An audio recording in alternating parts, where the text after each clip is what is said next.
Hey everyone. I want to thank Marilla for that great introduction. And I also want to thank all of you for coming here today. It's a great honor to be able to speak here and to be able to share all my experiences with all of you. And so with that, I'm going to get started.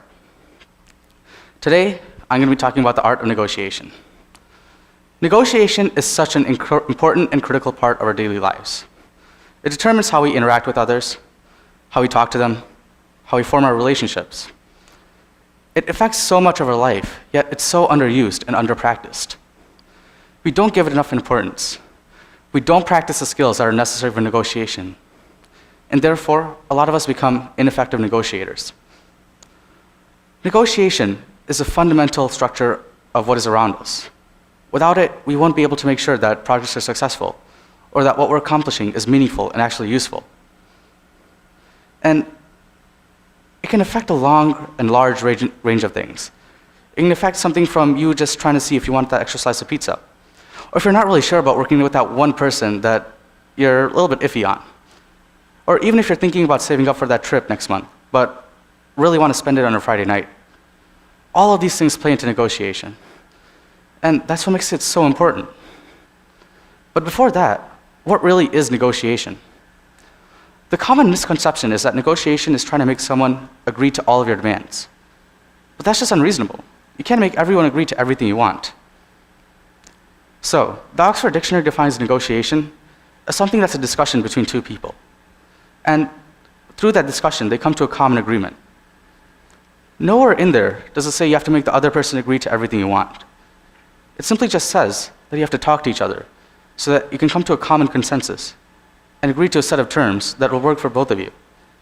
Because with those terms, you might be able to create something new and something that could change the world. And that's what I'm here to talk about today. Why is negotiation important? How do we do it effectively? And what does it bring us in the end? My story starts 1 year ago. I was an IMSA sophomore, and it was my first time coming here, or going to a residential high school. I mean, I'd really never seen anything like it before. How many people have heard of a residential high school for kids that are interested in math and science?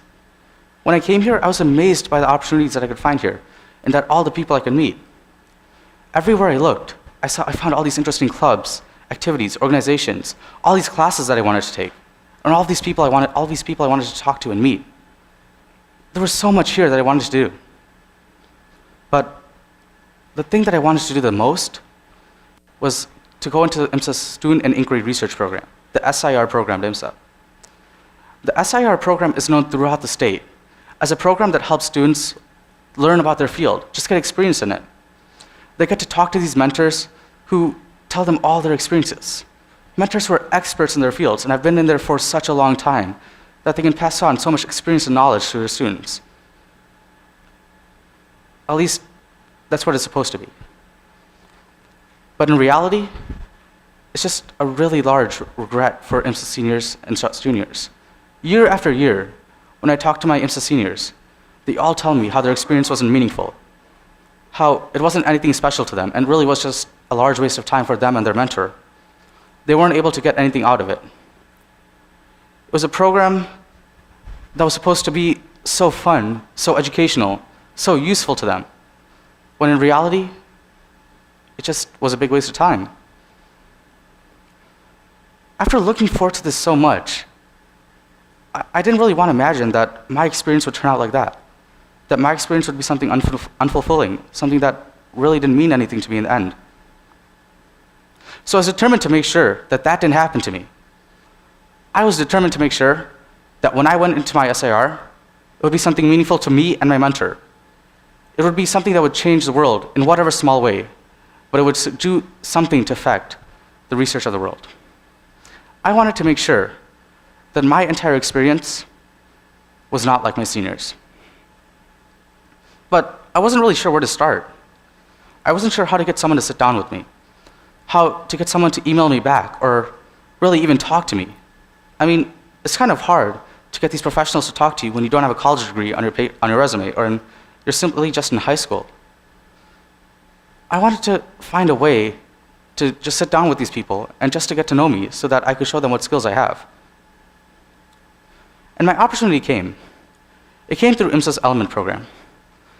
The Element program is something that advises students to go to 1871. It's a 1-week long event that takes students to 1871 every day and just tries to get them exposed to entrepreneurship and technology. I thought that this was my chance. This was how I was going to get my next SIR. This was how I was going to get my meaningful experience, my meaningful internship. That this was going to be how I met all of these incredible people and gained all of these incredible experiences.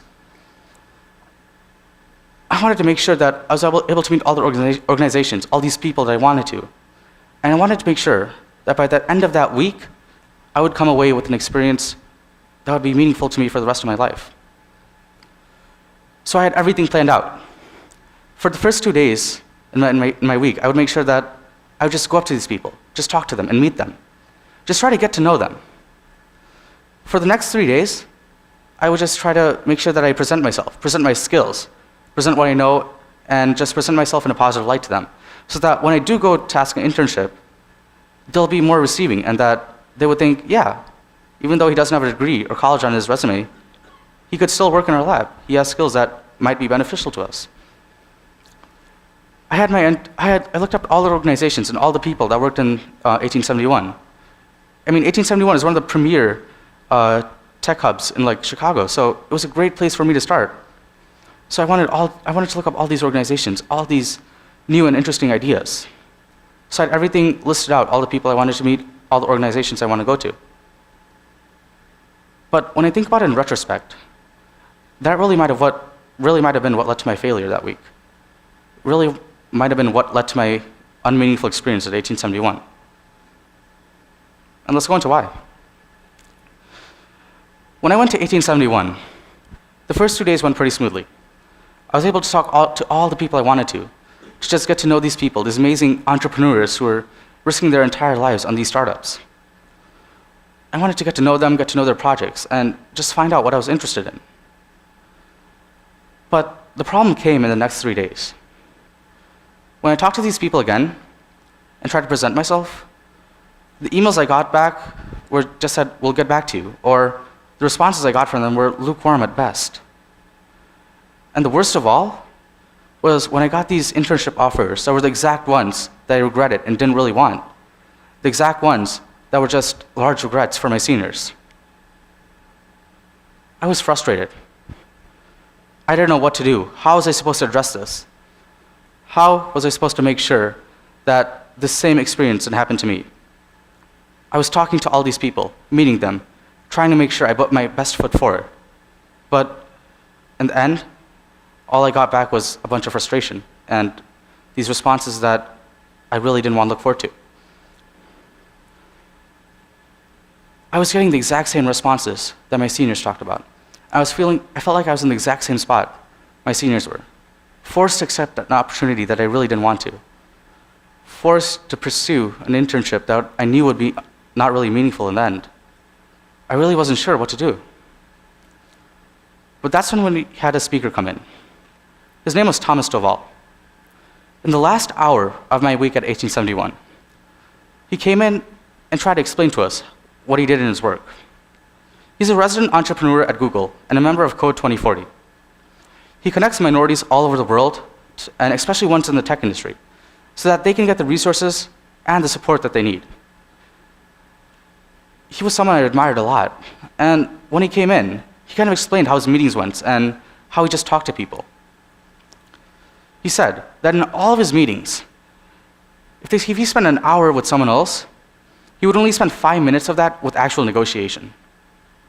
5 minutes of that was just getting down to business and knocking out all the agreements and terms that you need. That didn't really make sense to me.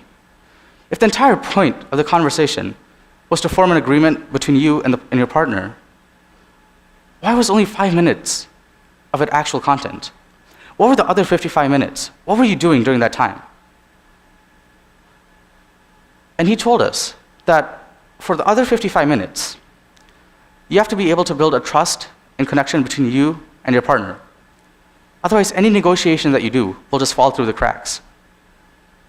Because without trust, nothing can grow and nothing can start. That's the quote I remember from him the most. Now, building trust, that's pretty vague. I wasn't really sure where to start with that because it's not something that you can easily define as getting. But it was a starting point for me. So I wanted to do some research and figure out what to do. And so through my research, I found a couple of articles, specifically one from Harvard Law. It referenced 5 key points that you needed to have in order to make sure that your negotiation went smoothly. Because the basis of negotiation is to make sure that you have trust between yourself and your partner. Because without trust, you won't ever be able to effectively complete your work or build an organization or do anything you want to. But how do you build that trust? When I looked up any article about meeting new people, the first thing I found was how it was so awkward to do so. To just come up to someone and say, hey, how are you doing? It's something that our society really isn't used to. Especially when it comes to asking them for a favor. People immediately get turned off when you try to ask them for a favor immediately after meeting them. It's not something anybody wants to look forward to. And I didn't really know how to get past this. But they said that before even getting started, you have to first build a connection between yourself and the person you're talking to. And that's why the 5 key points that they referenced were making sure that your person felt appreciated. Your partner felt appreciated, that he was needed there, that he wasn't just some other person who could be replaced with anyone or with any project. That his affiliation was equal to yours. He was a partner. He wasn't someone who worked under you, and he wasn't someone who was bossing you around either. He also had to make sure that his status was appreciated, that his experience, his knowledge was actually appreciated in the relationship and was used effectively. And you also have to make sure the role was completely appreciated and was made sure that it was made significant, that they weren't some cog in a wheel, that they were an important aspect to the entire project. And you also have to ensure their autonomy, because if they don't feel like they have the freedom to do what they want in the relationship, no one's going to be interested. No one will want to work with you if they don't feel like they're being appreciated enough. And that hit me. And it hit me really hard. Because when I thought about what I was doing at 1871, I realized I was only focusing on the projects I wanted to work with. I was only looking at the work I wanted to do. I wasn't really looking at the people. I was just looking at, hey, this is pretty cool. Can I join this? Or, that looks like something I want to do. Not like, that's someone I want to work with. That's someone I trust. That was missing from my conversations. And I wanted to make sure I fixed that. So, from then on, whenever I went in to talk to someone or just to negotiate with someone, I didn't go in with the goal of getting what I wanted. I didn't go in with the goal of making sure that I came away with all my demands and that I came away with an internship if I was looking for one. I went in with the goal of trying to get to know this person, trying to build a connection between us so that we could have a trusting relationship. I went in with the goal to make sure that if I talked to them, I would be able to come away with a meaningful experience. And I continue to do that, just to continue to talk to people and to get to know them. And my opportunity finally came on April 4th of this year. I went to Northwestern's Research Day, and I wanted to meet all these incredible people. I mean, these guys were basically my heroes. They were doctors who were researching cancer and just pushing the medical field forward just so much. I wanted to just learn from them, just to get to know their experience, just to get to know them. I mean, the day was an amazing experience for me. But one thing that really stood out was when I met one specific person, Dr. Vishal Kothari. He was a researcher at Northwestern, and he was studying prostate cancer at the time. I just wanted to get to know him and his project. But what ended up happening was that we got to know each other pretty well, and he started talking to us, and we hit it off. At the end of that conversation, I was pretty satisfied. I thought I got to know a professor pretty well, and I was pretty happy about that. But what I wasn't expecting was right when I was about to leave, he turned and asked me if I wanted to join him in his lab as an intern. Honestly, I was shocked, because here I was, just talking to this person, someone I admired so much, whose work I admired so much. And he was offering me the internship of my dreams, and I didn't even ask for it or go in with the intent of getting it. I just went in with the intent of learning and trying to get to know these people, and I was getting the internship of my dreams. I was stunned by this. That day when I went home, I really thought about it, about my experience with him and about my experience with talking to him. I felt like I really had a connection with him.